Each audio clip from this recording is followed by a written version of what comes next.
So why is purpose so important for the neurodivergent mind?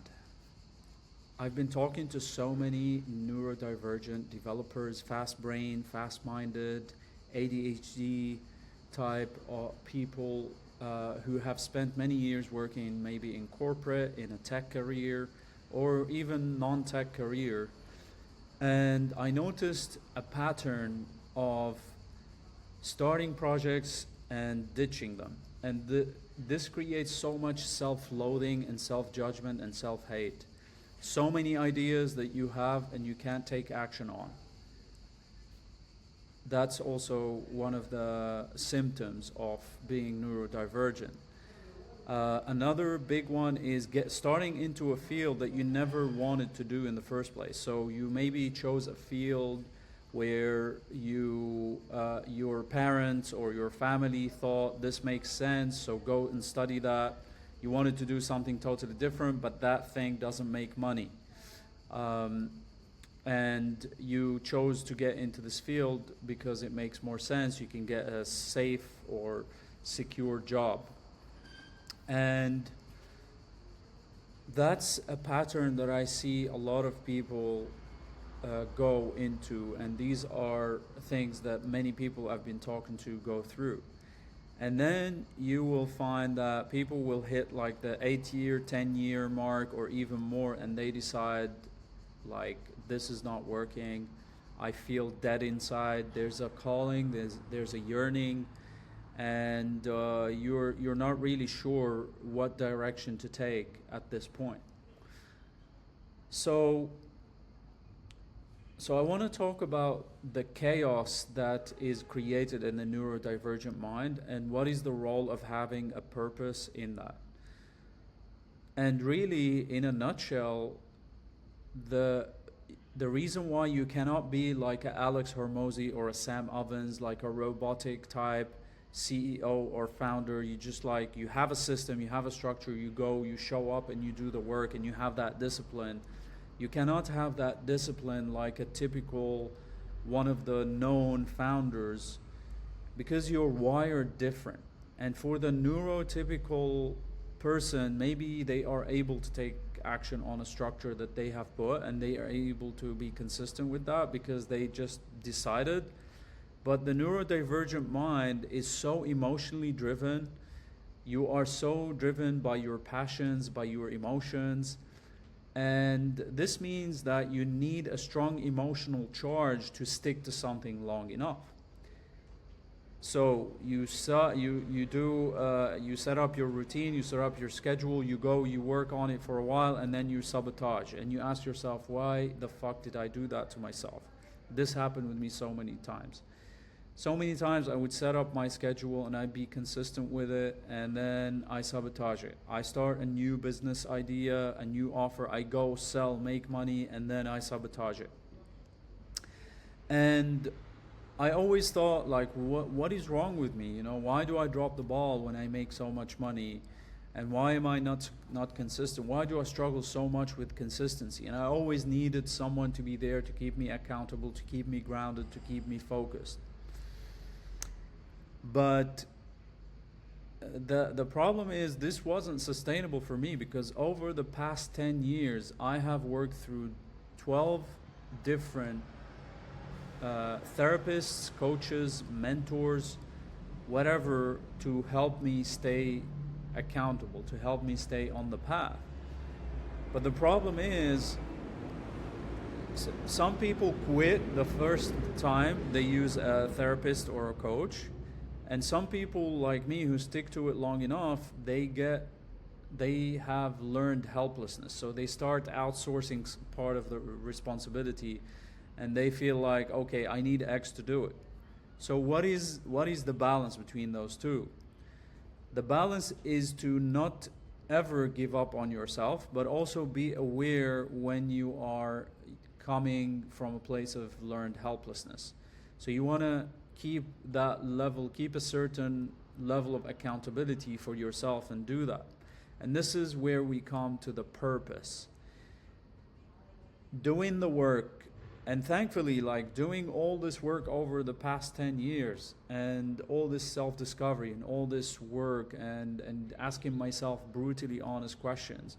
And I'll give you the framework that you can use for yourself to be able to do that by yourself, using minimal help from others. You still need help from others, but it doesn't mean that you need 10 years worth of therapy and coaching to get from others and to spend all that money. In fact, this is why my mission is to help people self-heal so they don't have to do that level of work. So you can learn this framework very quickly and start learning how to use it. You just need someone to help you get initiated on this journey. And so thankfully I was able to find my true purpose and my ultimate mission in life. And it happened in such a funny way, and it's such a kind of divinely orchestrated way that I wasn't able to get any help from others anymore. So I was stripped from any kind of help that I could get from others, and I felt like the universe was telling me, like, hey Jay, you need to sit the fuck down and do this by yourself. Like right now, it's time for you to take the driving wheel, the steering wheel, and take this forward by yourself. And that's where I realized the role of having a purpose for a neurodivergent person, because having something that you really care about, that you are really emotionally driven for, is the only thing that's going to keep you consistent and that's going to make you show up and stick to the process and take action. So because all of those projects that you've done and the reason why you lose interest, these are all valid things. These are all things that you don't want to judge yourself for. If you start something and you lose interest in it, it's okay. It's normal, because that is not what you're not meant to be. Because the only time that you're going to stick to doing something long enough is when you find something that you deeply, truly care about. And you say, this is the freaking thing I want to dedicate my life to. That's the only way you'll be able to be consistent with that. So if you have so many ideas and you don't know what to commit to, it's okay. If you start projects and you never finish them, it's okay. If you lose interest mid-conversation, you're talking to people and they start talking about stuff and you're totally not interested in that and you just like totally zone out, it's okay. It doesn't mean that there's something wrong with you. It means that this ain't what you're supposed to be. And you gotta continue your self-exploration, your journey to learn more about yourself, to find your purpose. That's what life is all about. The main purpose of any person and the biggest calling for any person is to know themselves and discover their ultimate calling in life. Self-discovery is the innermost basic need and ultimate desire for every human being. Now, how do you do the work? Okay, how do you do the work with minimal spend and time wasted and money wasted on therapy, coaching, and mentorship that doesn't work for you and that like leeches off of your money and off of your time and effort and your tears as well? So over the past 10 years, I came up with a framework that I use to help people do this. And it's a 4-step framework. The first step is clearly defining a goal.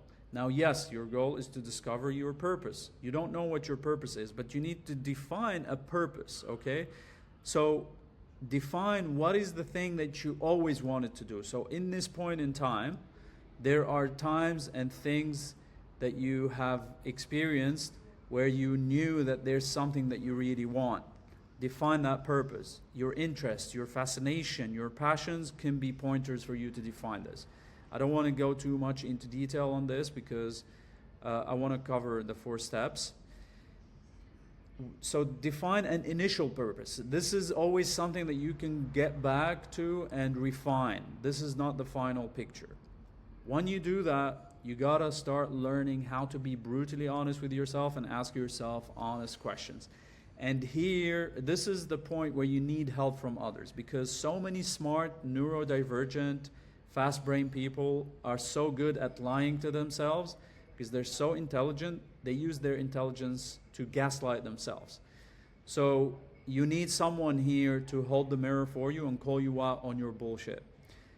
And that's why you need help. You don't use therapy, you don't use coaching or mentorship only for this purpose. And this is why therapy is such a shitty solution for neurodivergent people, because this therapist is just sitting there patronizing you and giving you like boilerplate shit and asking you boilerplate questions without really helping you. And you're like, you know, what can I learn from this freaking person? You know, you can run laps around them intellectually and you don't see that they are able to help you and just like give you these patronizing things. Oh, so how did that make you feel?